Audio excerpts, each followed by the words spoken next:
Okay, so this is our Simondon reading group, continuing with Individuation Volume 2 on the text History of the Notion of the Individual.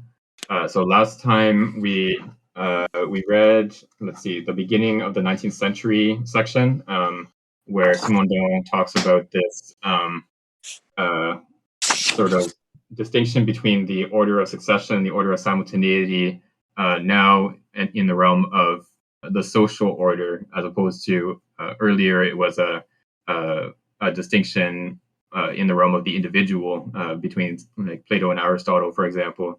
Um, so he takes it that Kant is an instance of the order of success of simultaneity being primary, and then Hegel is an instance of the order of succession being primary in understanding the social order. Um, and he also had some interesting reflections on the relationship between some scientific developments of the 19th century and the notion of the individual, in particular, the introduction of the notion of a field of force, so an electric field or a magnetic field. So these fields have the property that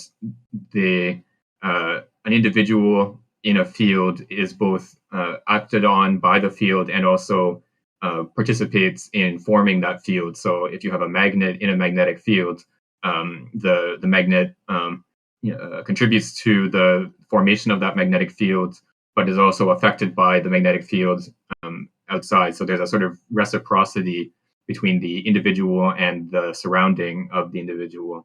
And so this sort of insertion of the individual into a sort of environment that is greater than it is sort of taken as a model for the insertion of a human individual into a social reality. So we, as individuals, we are part of a social order that shapes our actions and our thoughts and so on. But at the same time, we as individuals sort of act on that social order and contribute towards generating that social order. So this is a sort of a schema of thought that Simondon argues is drawn from physics, from the notion of a field. And then there's also the other sort of key idea in physics that appears in the 19th century is the science of thermodynamics, and in particular the fact that in the second law of thermodynamics there's a direction of time, whereas in Newtonian physics time is completely reversible. So if you take some evolution of a system in Newtonian mechanics, like the solar system or some projectile movement or whatever, if you take that movement and the evolution of that system, and then you just put a minus sign in front of the time variable and you run the whole thing backwards, that backwards evolution is still a possible evolution of a system in Newtonian physics. So the direction of time makes no difference in terms of whether something is possible or not.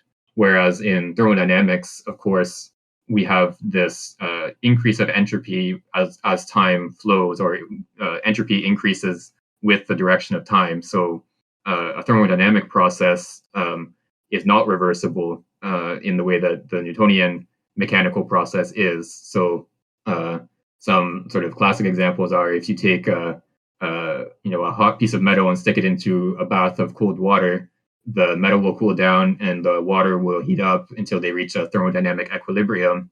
But if you take so that's a possible evolution of this thermodynamic system.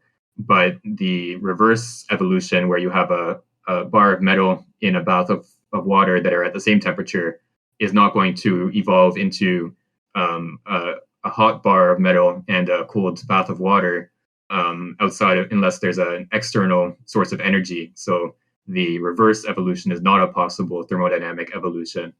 So this sort of notion of a direction of time is sort of translated into the realm of social evolution. So the 19th century is characterized by many writers who have this notion of progress of history. So there's a direction of history. It's not just a sequence of events that happen. There's an actual sort of direction in which history is going. And so Simondon compares he argues that these notions of a direction of history are sort of analogous to the notion of a direction of time in thermodynamics. And then let's see, what else did we see? We looked at Joseph de Maistre a little bit, who is a kind of reactionary writer. So he's an anti-French Revolution writer in the early 19th century.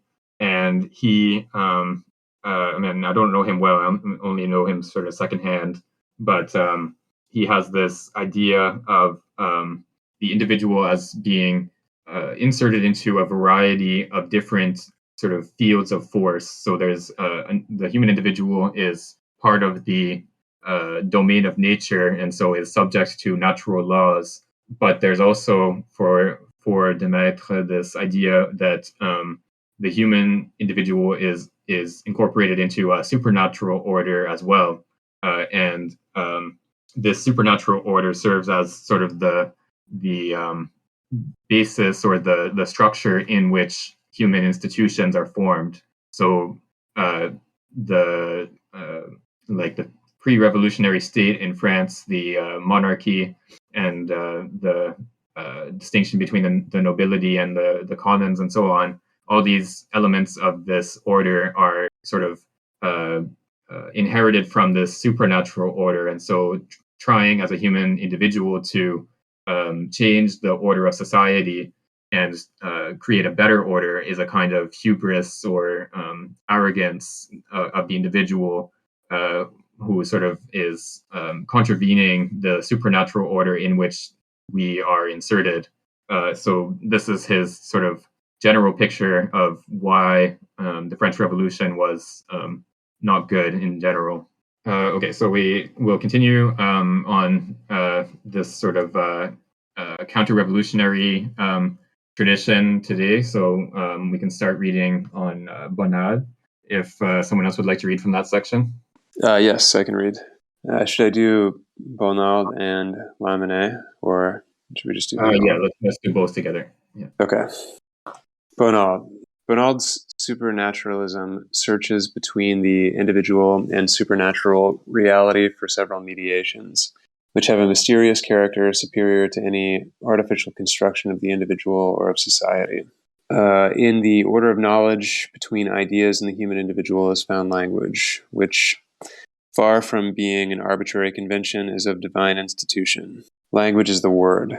It has the power to evoke thought in the individual. The word is not the sign, but the expression of the idea. Quote, man thinks his speech before speaking his thought. Another quote, speech brings light into the darkness, and so to speak calls upon each idea, which responds, like the stars in Job, here I am. A second mediation is one that God-man realizes, the model of political power, the mediator between God and men.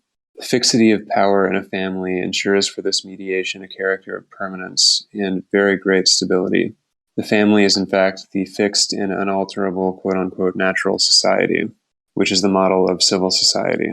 The individual is therefore connected to ideas through the mediation of language in the order of knowledge, and to God through the mediation of legitimate hereditary power in the order of action. Lamennais.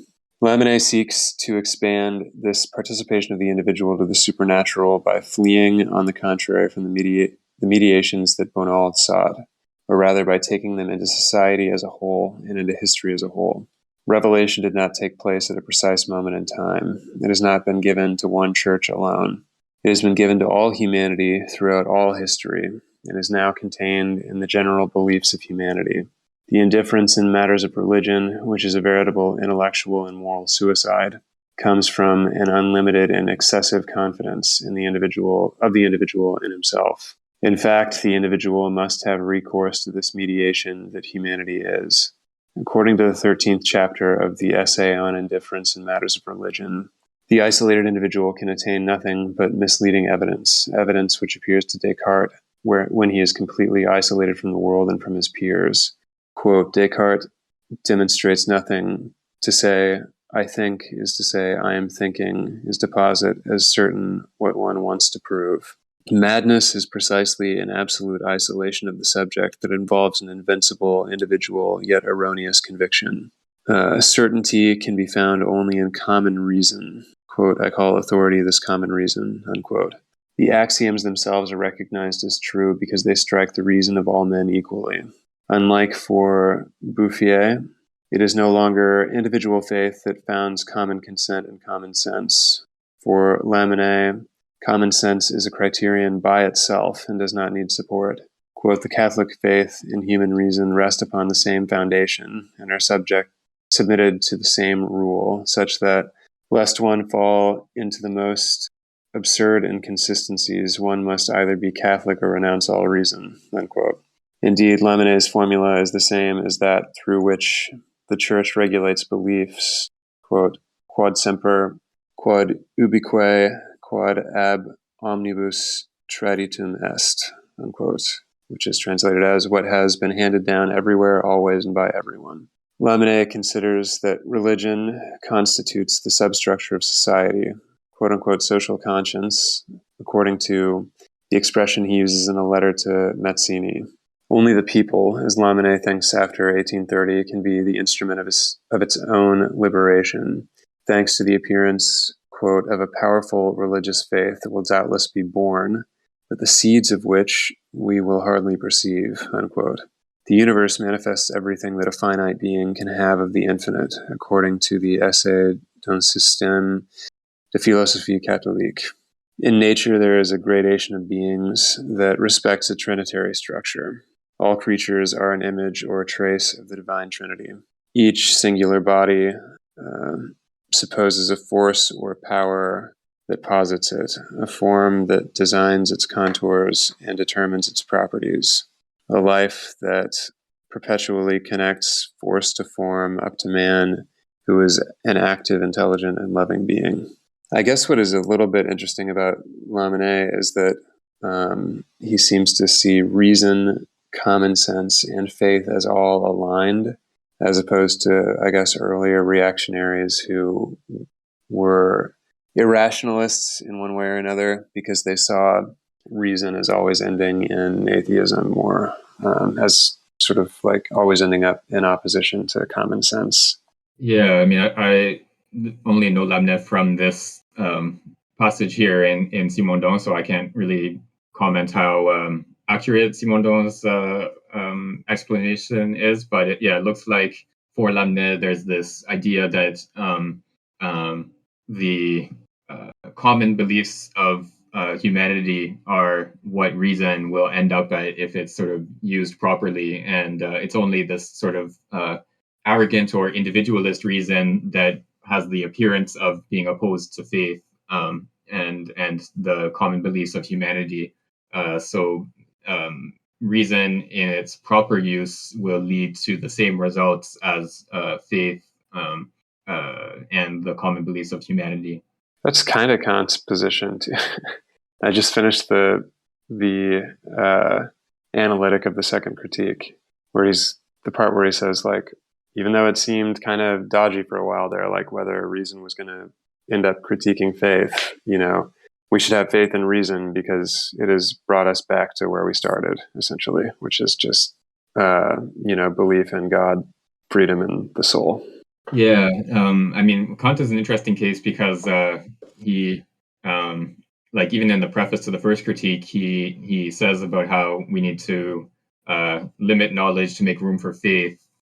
So he one of the sort of major motivations for his whole intellectual program, or the critical program at least, is to sort of prevent reason from undermining faith in precisely those three items that you mentioned: the freedom, existence of the soul, the immortality of the soul in particular, freedom of the will, and the existence of God. And so the dialectic of reason is sort of a demonstration of the incapacity of reasoning to demonstrate the falsity of those propositions, even if it's at the same time an incapacity to demonstrate the truth of those propositions through pure reason. So this critical project has one of the sort of major motivations is at least to prevent reason from undermining those three sort of pillars of faith, and the sort of consequence of that, or the corollary, is that you can't use reason to support those three pillars of faith either. So faith is sort of separated from reason in that sense for Kant. But then the sort of next step, as you mentioned in the practical philosophy, is to give these sort of non-demonstrative arguments. So you can't sort of prove the immortality of the soul in the way that pre-Kantian philosophers thought you could, but you can show that it's rational to believe in the immortality of the soul.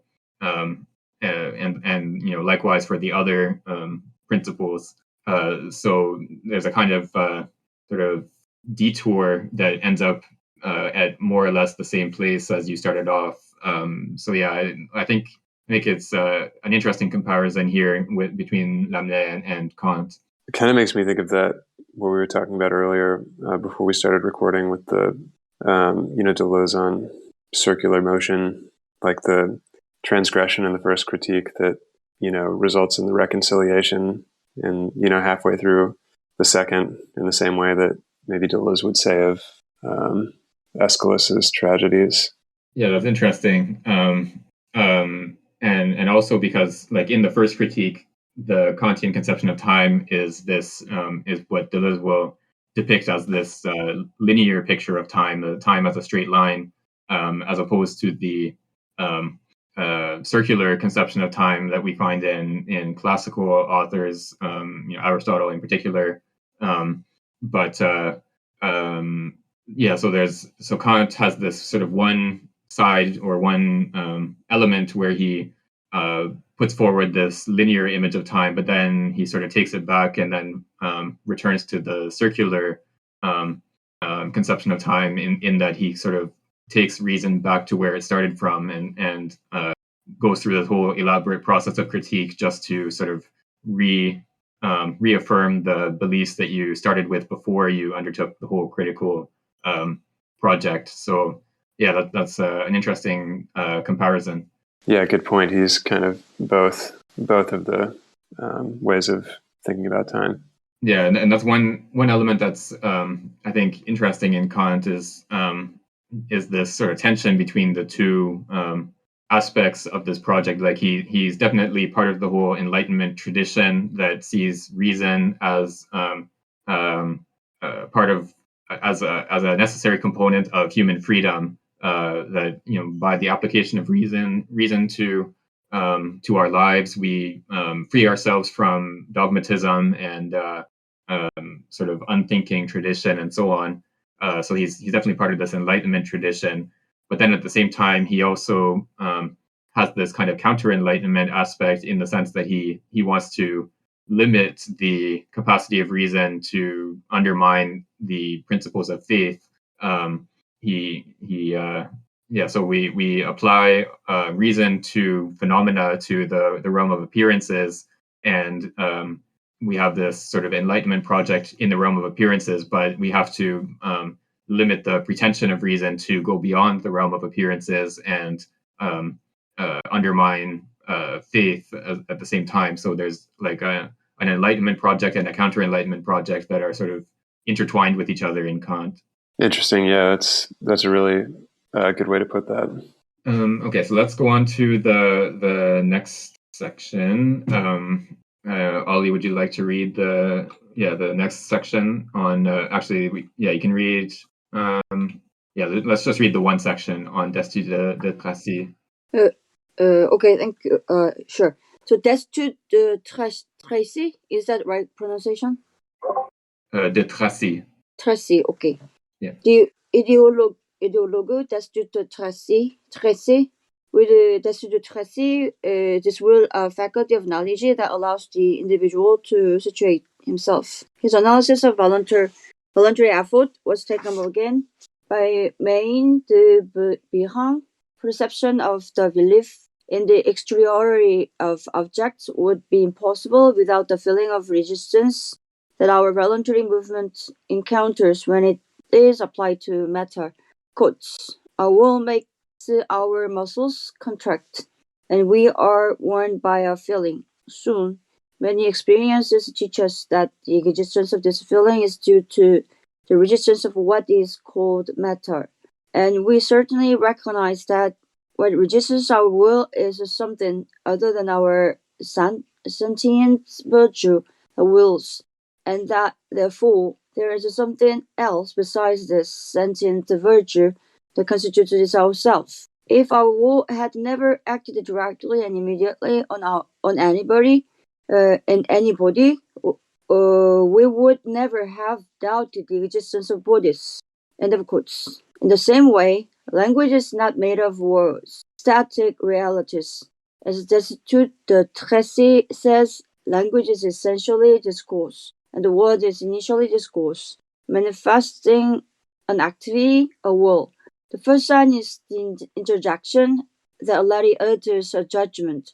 It's only then that the attribute is separated from the subject, and that the interjection becomes verb. The primordial utility of language is therefore the indissoluble, soluble totality of the proposition composed of subjects and verb, not the word. The word expresses itself as judgment in the proposition. Lastly, the fourth section of the elements of ideology is a study of the will.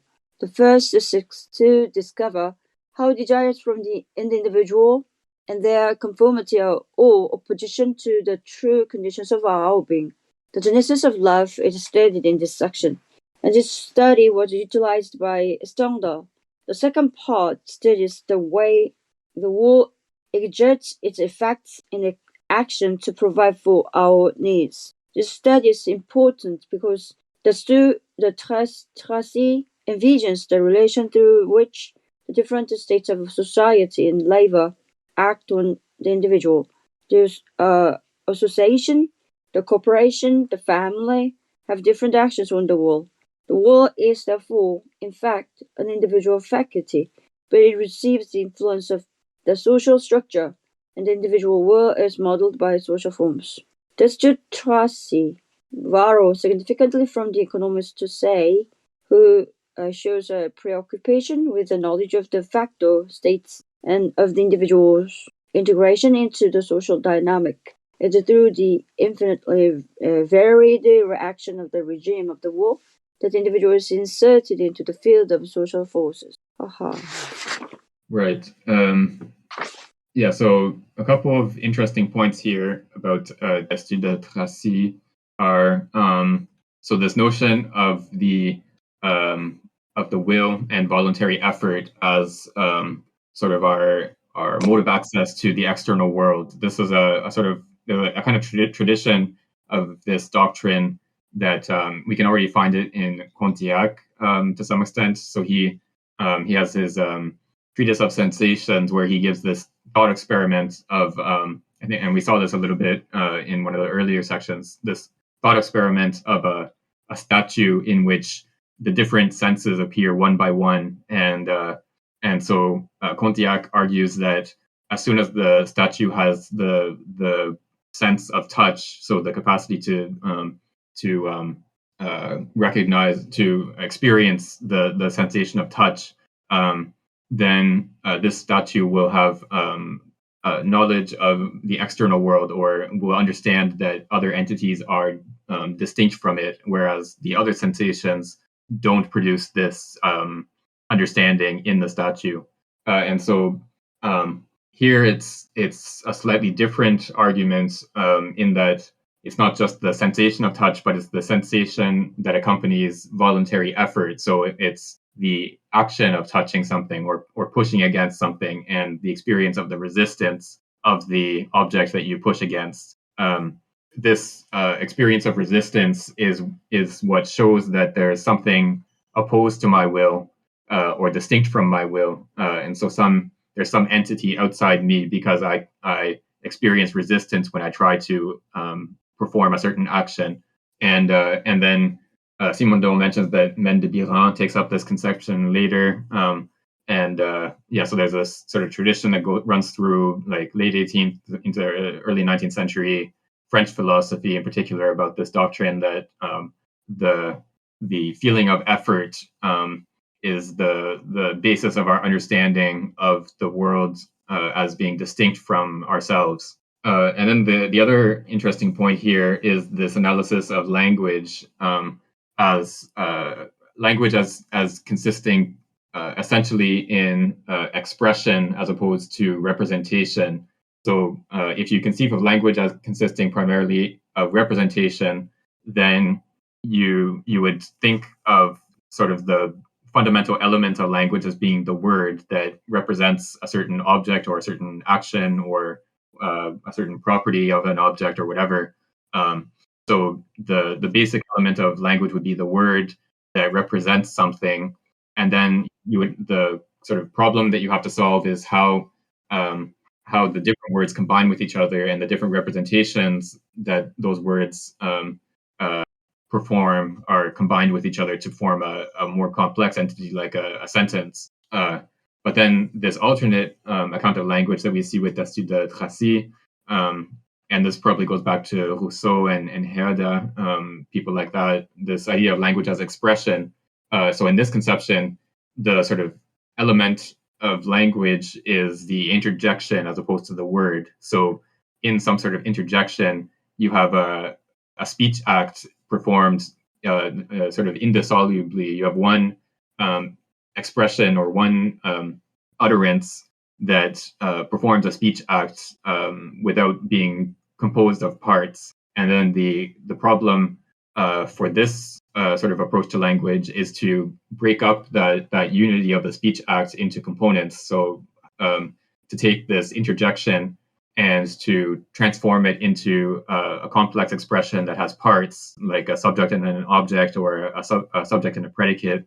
And so this is a sort of alternate approach. You start from this unity of the interjection and break it up instead of starting from these components that are words and combining them together to form complex expressions. So these are sort of two alternate approaches to the analysis of language and two different intellectual traditions that approach the analysis of language in two opposite ways. So regarding the second point, the language thingy, as far as I understand, the emphasis on proposition, the proposition, because like it's kind of like a connecting the subject and verb and like that. So I think like this language is in a way like focus based on the French, not the other languages, and then particularly the proposition, like thinking of the considering the first position, I mean, first point of just Tracy, like how desires, like what kind of meaning the will, like individual level, implicates. The point is like a relation, like how it is related to each other. So proposition, or like a individual will is influenced by the social factors, external factors. Those things are the point of this person. So the proposition particularly like I mean shows like the how subject and then verb other parts of the language is like related to each other.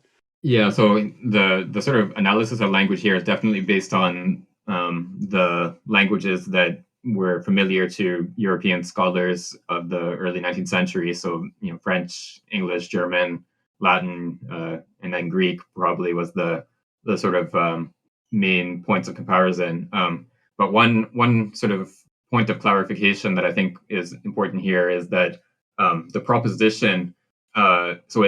The proposition for Destutt de Tracy is not a sort of combining of parts like a subject and a verb. It's a separating out of parts from this initial interjection. So the fundamental unit of language is an interjection, and then and this interjection performs a speech act sort of autonomously or independently. It's you do something by interjecting, and then it's only later in the evolution of language that this interjection is sort of split up into components like a subject and a verb, or a subject and a predicate, or whatever other aspects of language we want to separate out. So So the proposition is a complex unity, but it's a complex unity that results from the splitting of a simple unity, the initial interjection, and so it's not something that results from a composition of simple elements like words that would be combined with each other. Oh, So that. yeah, Sorry. Maybe like my kind of like was like a little bit like make a kind of like I confusion. I mean, cause the confusion because here what I'm thinking is like for example like in French the preposition like de or père or a so. I mean, that kind of preposition shows like how the other parts of the languages are related to each other. So it shows like the direction of the influence, like something like that, like are equal to two in English. So like prepositions shows like how the each part like verb and then like subject how it is related to each other. So like the second position like how the individual will is interrelated to the external variable like the social variables and like that. I mean, in that kind of same vein, same ideas. What do you think? Like prepositions like a role is like to connect the two parts, like something like that. Like not the yeah. combine. Yeah. I think you're mixing up a preposition and a proposition. Um, so a preposition is a part of speech, like the ones that you mentioned, à, vers, pour, de, or in English, to, for, towards, etc. So these are prepositions. So they have the function that you mentioned. They sort of connect different parts of speech to each other. And then a proposition is a logical structure of that makes an assertion about something or something that can be asserted. Um, like you have a sentence, and a sentence you can say expresses a proposition. So the proposition is the what is asserted by a sentence. So here, what Destutt de Tracy is arguing is that a proposition, so this logical structure that can be asserted, is something that arises out of the splitting up of the original unity of an interjection. So he's not talking about preposition; he's talking about a proposition. Yeah. Right. Thank you.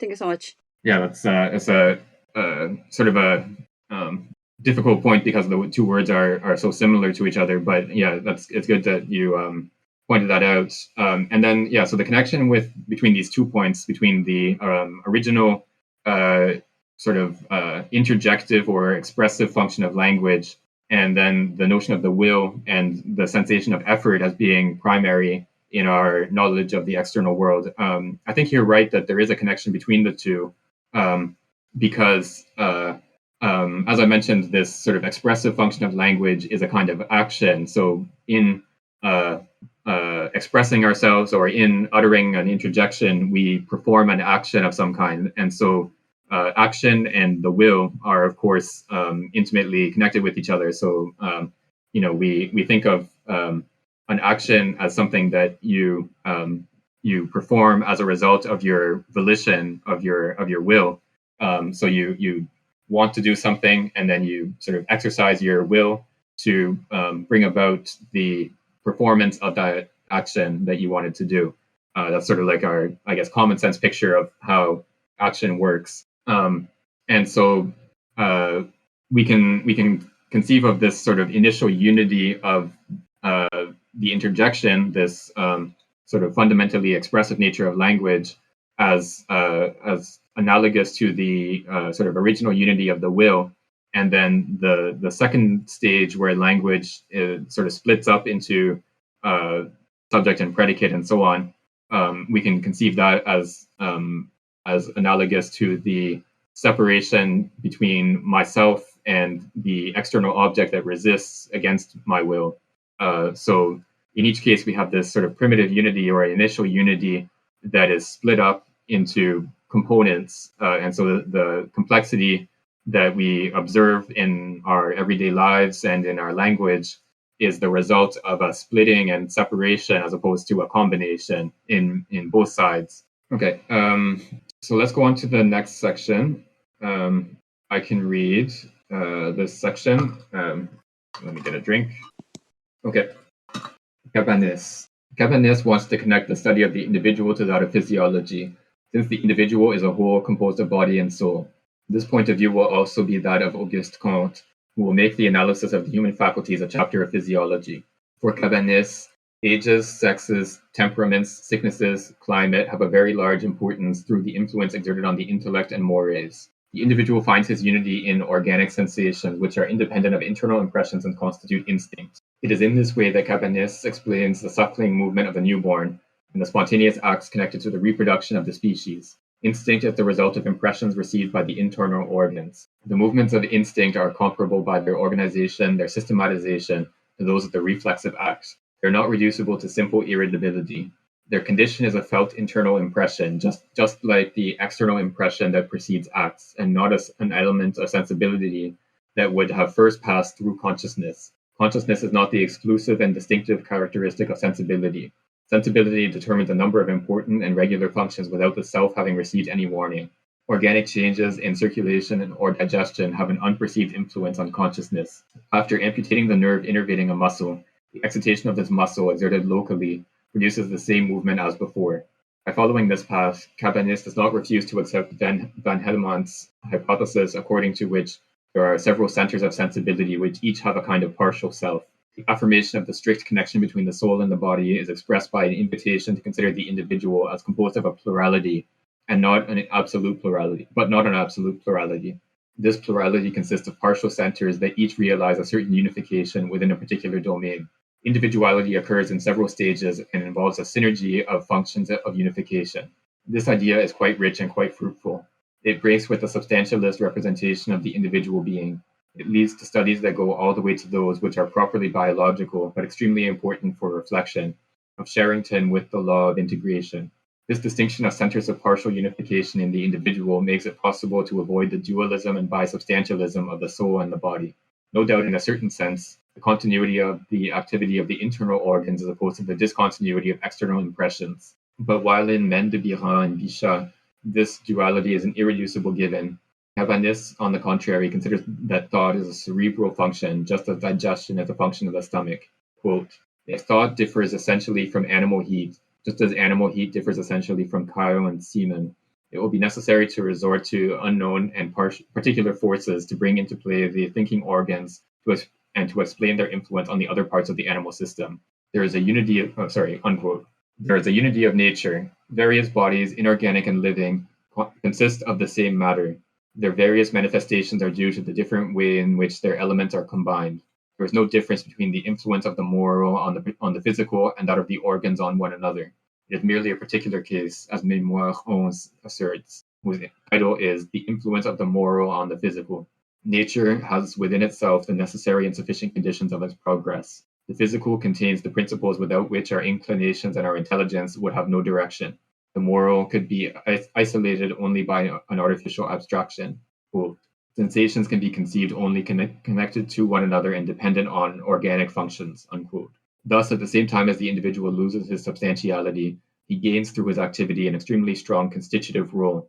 With his will and his instincts, the individual is the principle and starting point. In this sense, the individual is not, as with the ideologues, a simple moment of becoming.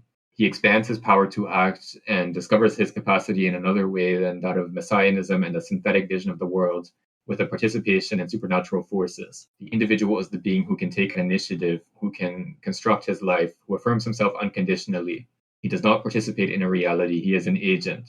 Yeah, so this is an interesting sort of moment of intellectual history because we have here, so in a certain sense, this is a continuation of the materialism of the 18th century.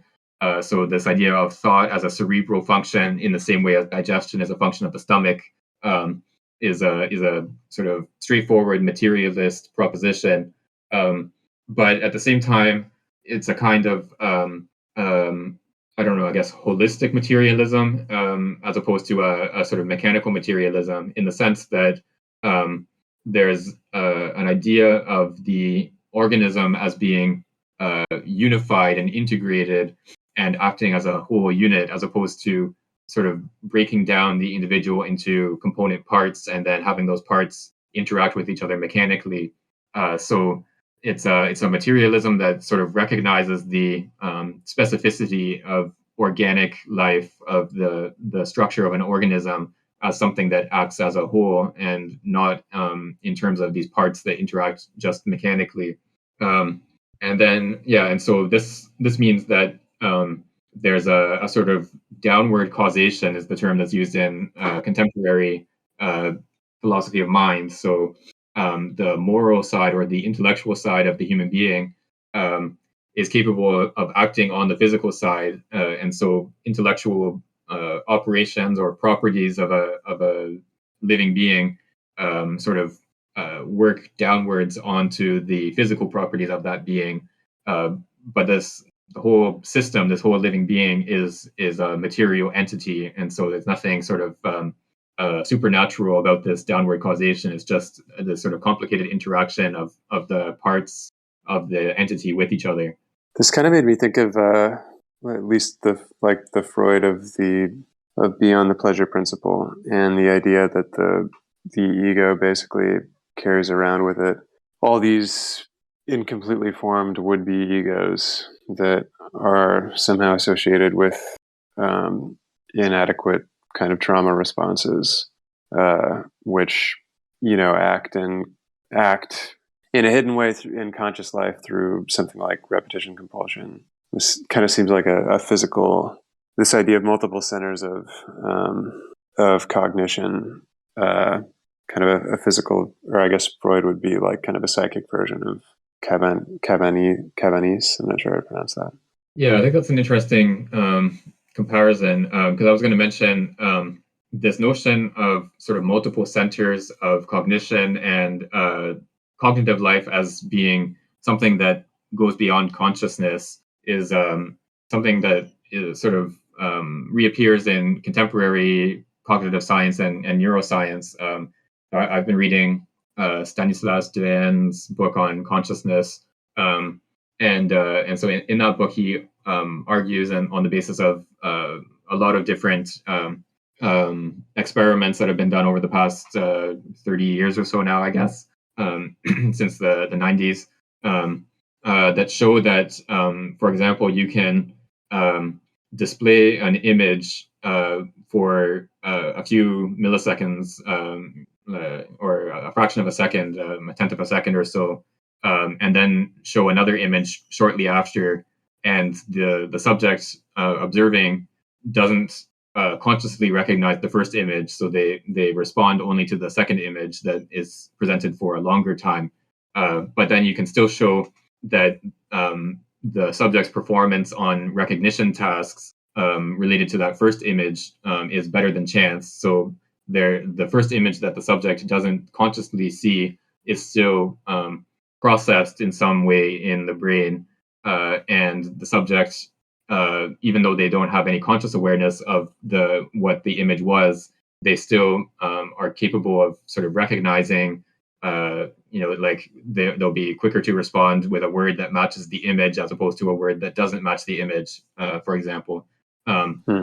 And so there's likewise in sort of contemporary neuroscience and cognitive science, there's this recognition of all sorts of sort of centers of cognition within our brain that are not necessarily accompanied by conscious awareness. And so there's the sort of problem that you have to solve in this conception is, what is it that actually sort of unites these different centers of cognition to produce our experience of being a conscious entity, of having a continuous and unified experience during the time that we're awake and aware and so on.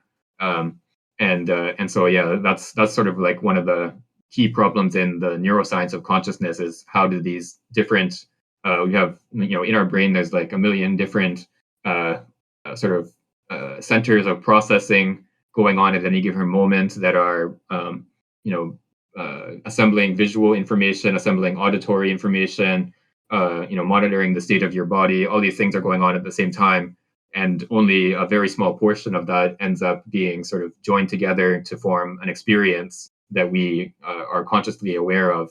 And so it's a similar type of schema, I guess, as what we find in Cabanis, where you have all these different centers of experience or centers of awareness throughout the body that have to be integrated into a sort of unified intellectual life or a unified life of the mind. And so that's a sort of a contemporary version of the same type of problem that Cabanis was dealing with in the early 19th century. That's really interesting in light of like Klosowski's reading of Nietzsche, for instance, where he thinks that Nietzsche had this kind of insight into these not immediately conscious competing drives because of his whatever is the source of all of his physical ailments was. But he seems to describe an experience of something like there being these, multiple kind of competing and mostly unconscious centers of cognition that can kind of take turns taking over the driver's seat of the ego, basically.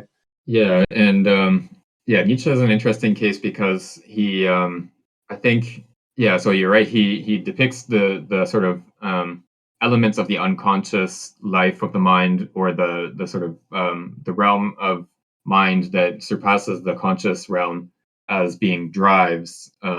So they're sort of volitional elements as opposed to cognitive elements, and so for Nietzsche, the this volitional element has priority over the cognitive element. So we even when we do sort of an intellectual enterprise that has the goal to discover the truth about something, or that's how we sort of conceive of what we're doing when we do science or history or whatever other sort of intellectual enterprise. Even this type of enterprise is governed by the interaction of various elements of the will, or these various drives that sort of compete with each other, and so there's a will to truth, which is a product of a certain type of interaction of drives, in the same way that the will to procreate or whatever other sort of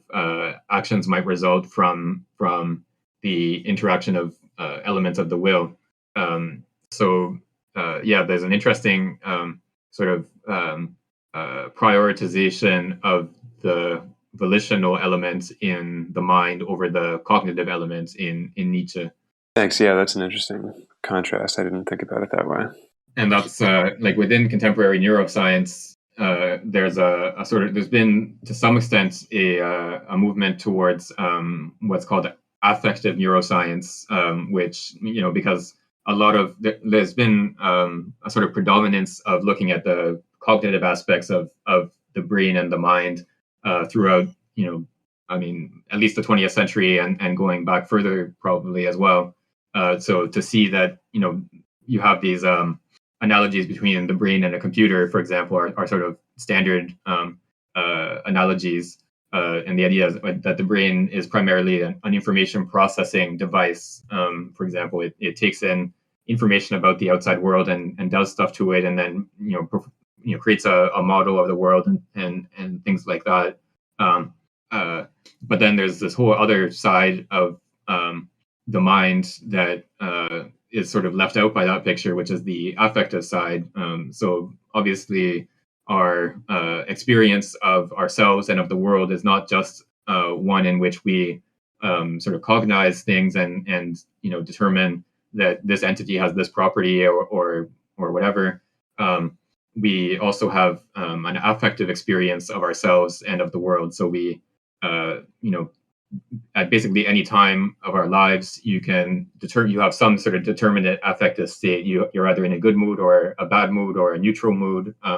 You have some sort of affective tone to your mental state at any given time, and so there's been more attention to that, like I guess since probably the 90s, and sort of trying to rebalance, I guess, the depiction of what the brain and the mind are about, or what they sort of do most fundamentally, to not take it that information processing is sort of the general picture of the brain, but like take a sort of picture of the brain that involves an affective relationship to the rest of the body and to the world around the human individual.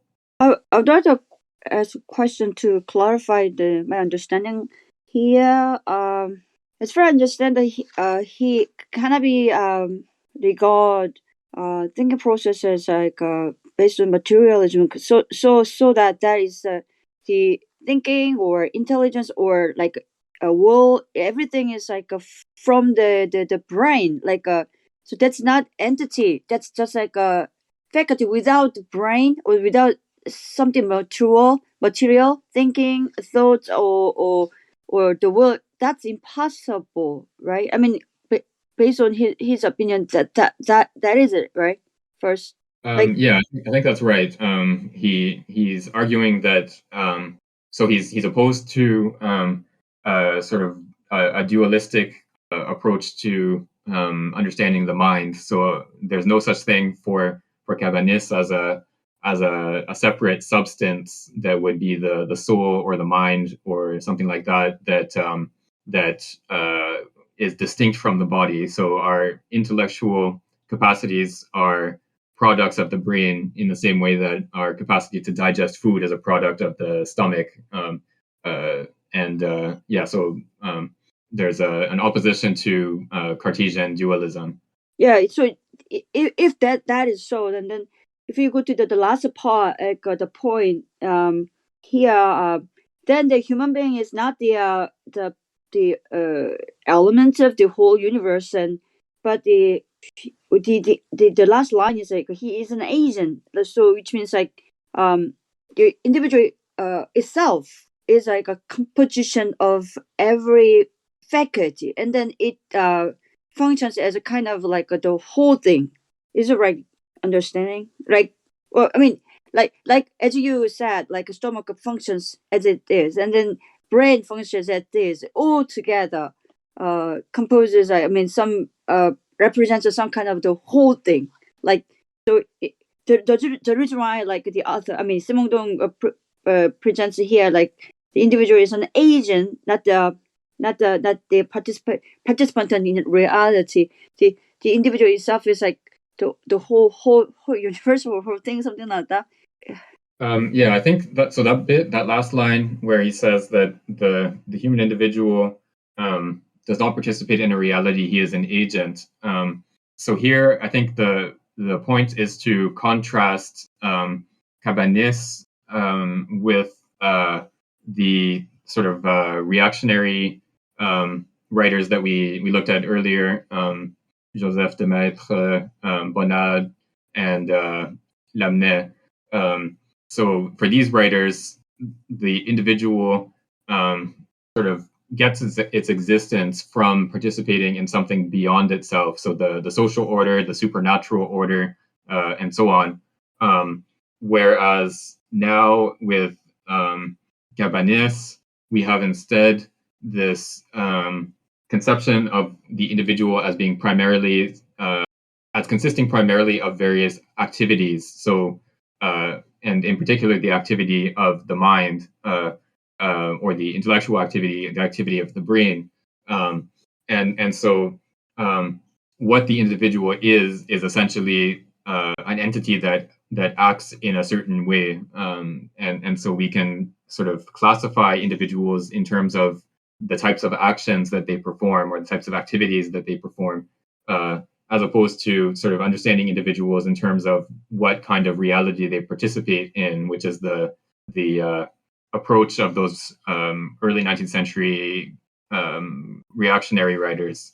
So I think that's the sort of point of that last line of the section, is to make that contrast. In a way, like it's kind of like contradictory, like a little bit like the logically it has some kind of problem. So it's like thinking about the product or production of the brain, that's immaterial, and then immaterial compared to other production of the other organs. So what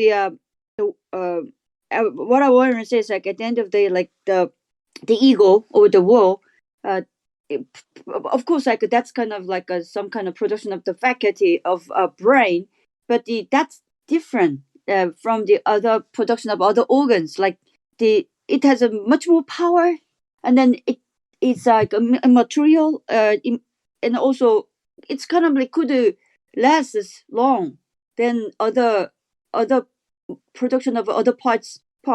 Like Yeah, I think our mentality like can last us longer than the other production of our body. I mean, all the organs. yeah. So there's a few things in that comment.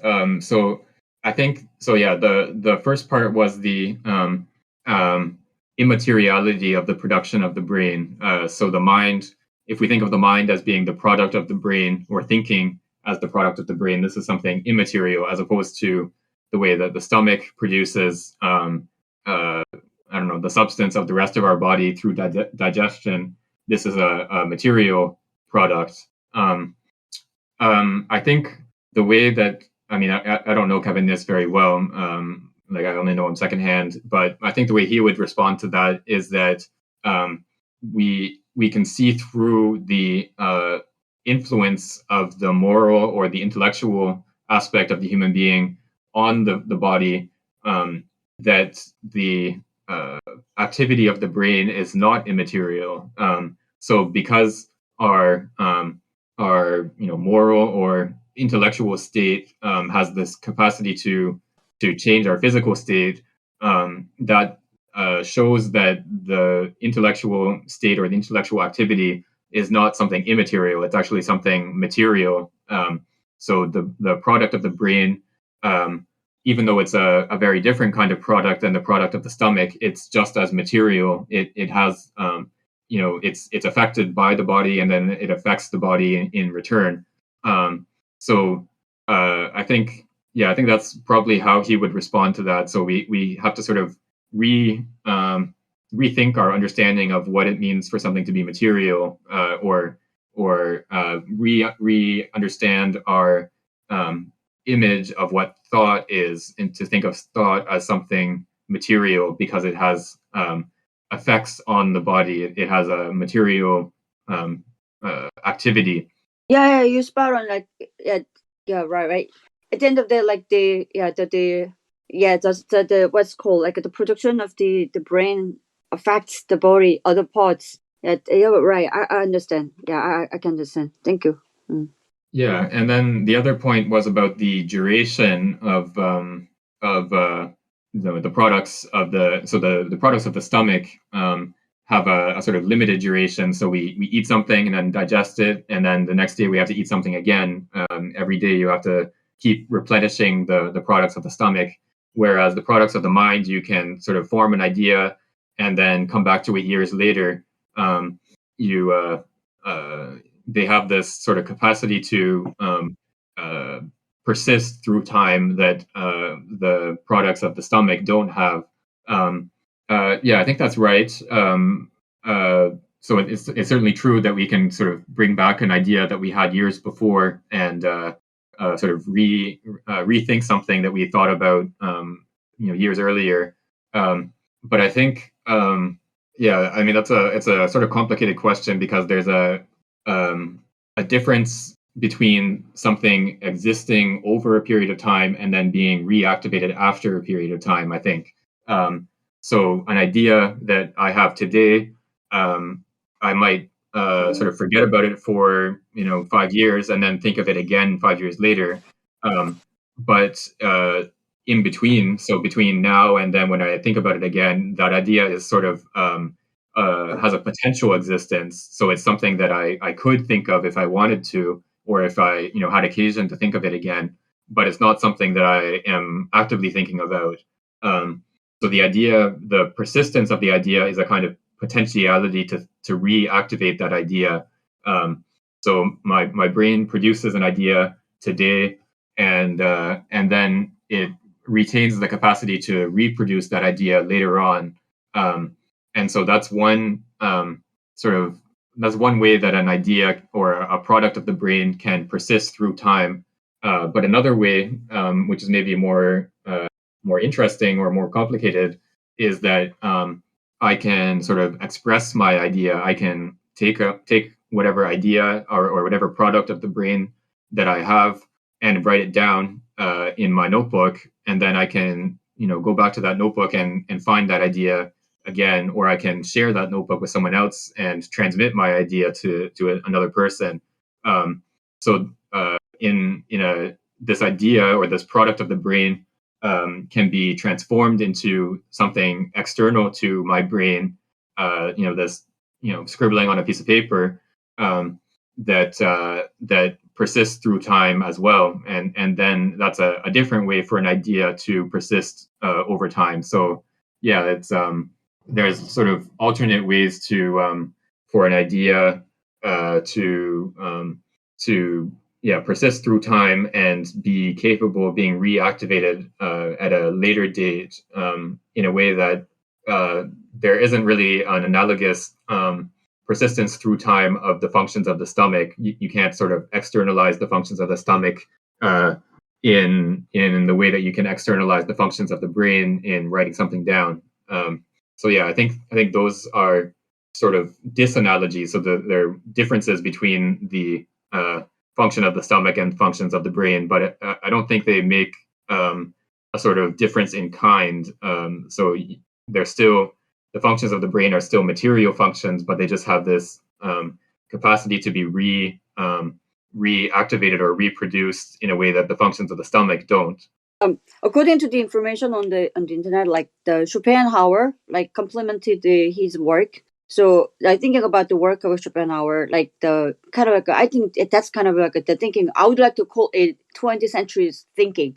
So definitely, like as you explained, like the emotions from brain like dominate sometimes like a body, and then it causes some kind of like a different kind of it activates some kind of like issues from physical body.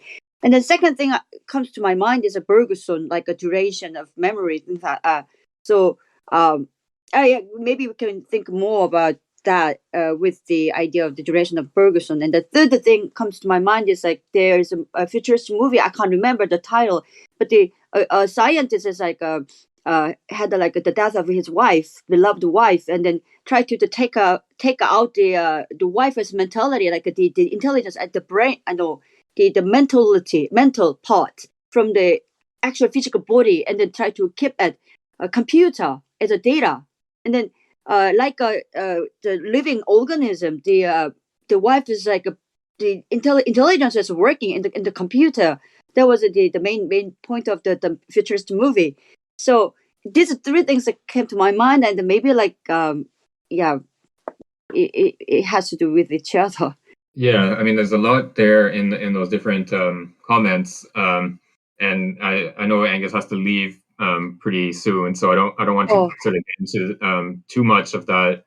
But yeah, the relationship between or how we can understand mental life as material, I think is one of the sort of key problems for philosophy today. And we want to be able to think mental life as material without sort of reducing the complexity of mental life. So it would be easy to just say that certain elements of experience are sort of map onto different elements of the brain and different actions of different parts of the brain and so on, and then sort of reduce our mental life to just these simple components that we've been able to map onto activities of the brain. But I think what's a more interesting and more difficult project is to sort of take all the complexity of our mental life, our emotional life, and everything that we've seen in the Simondon book, what he calls spirituality and all these complicated and subtle aspects of our life, and try to understand that in material terms without sort of eliminating that complexity. So that's a very difficult project that I think is also very important. Yeah, thank you so much. Yeah. Okay. So let's stop here for today, and then we only have I think 3 more sections. There's a section on Stendhal that's about, or sorry, there's a section on Stendhal, and then a 1 paragraph section on Bichat, and then we have a longer section on Fichte, and a couple pages on Schelling, and then the last little bit is on Hölderlin. So we probably have like 2 weeks left of history of the notion of the individual, and then we have a couple weeks of other texts that are included in this book. So we can start thinking about ideas for what we want to read later. I've suggested a Merleau-Ponty book, but if other people have other suggestions, you can put them in the forum, and yeah, we can discuss those in the next few weeks. Yeah, cool. That sounds great. Okay, thanks everyone for coming out, and hope to see you next week.